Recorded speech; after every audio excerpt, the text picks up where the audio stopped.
어, 여러 가지 사안에 대해서 전화가 많이 와서 제가 이 자리에 섰습니다. 제가 오늘 아침에도 헌재 주변을 돌았습니다. 그런데 지금까지도 헌재 주변에 경찰의 강제 조치가 취해지지 않고 있습니다. 저는 그래서 헌재가 대통령 탄핵 심판 선고를 이번 주는 이미 지나갔고 아마도 3월 26일 이재명 대표에 대한 공직선거법 위반 사건 2심 선고 이후에 할 것이다라고 추정을 하고 있습니다.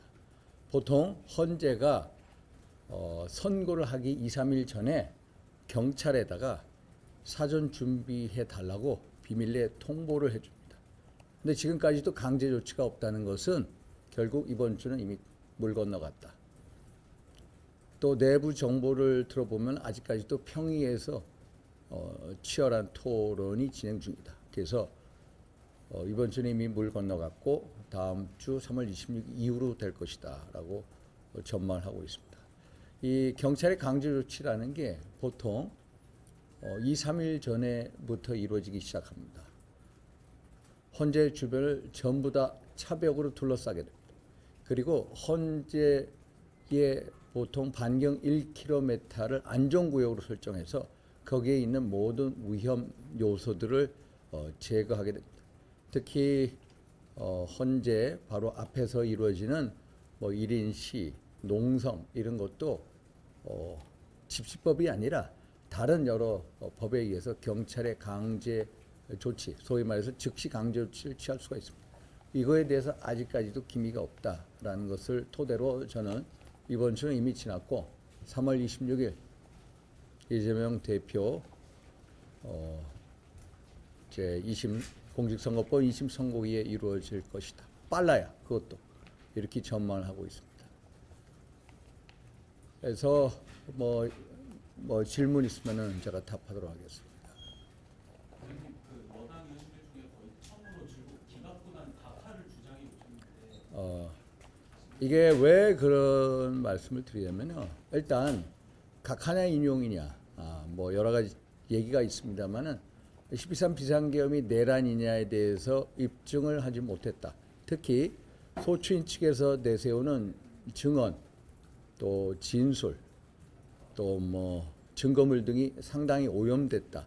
이런 식으로 오염됐을 경우에는 이 신빙성 차원에서 문제가 생기고 이런 경우에는 피고인의 이익으로 해석한다는 법적인 원칙이 있습니다. 그래서 헌법과 법률을 중대하게 위반했느냐 이게 탄핵에 결정하는 본질적인 요소입니다.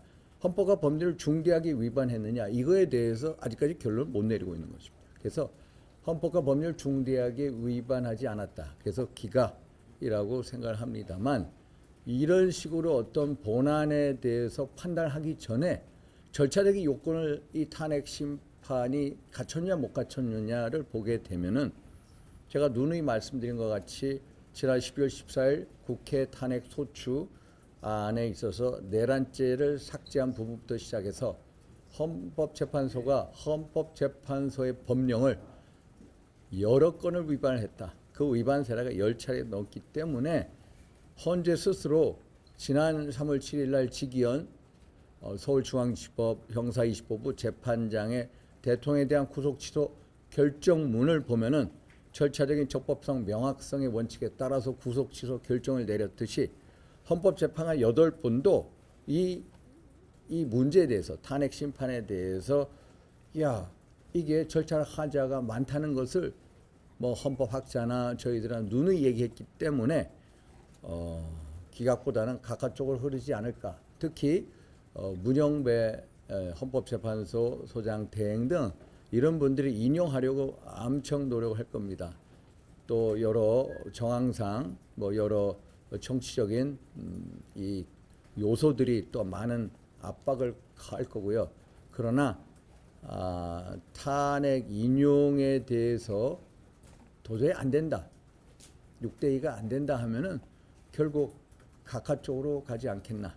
각하가 훨씬 더 인용 이 기각보다는 그분들 입장에서는 더 부담이 덜하다라는 입장에서 각하 쪽이 되지 않을까. 그래서 저는 기본적으로 저희들이 각하를 제가 일관되게 각하를 주장했습니다만 절차적인 정당성, 절차적 정의에 관한 문제입니다. 적법 절차의 원칙에 관한 문제입니다. 지기현 부장판사가 그걸 명확하게 보여줬기 때문에 이분들도 지난 지기현 부장판사의 구속 취소 결정문이 본인들 스스로를 되돌아보는 계기가 됐을 거다라고 보고 있습니다. 그래서 각하 쪽에 방점이 많이 실려 있고 저희 의원들도 저희 거의 다 요새는 이제 각하 쪽으로 얘기를 많이 하고 있습니다.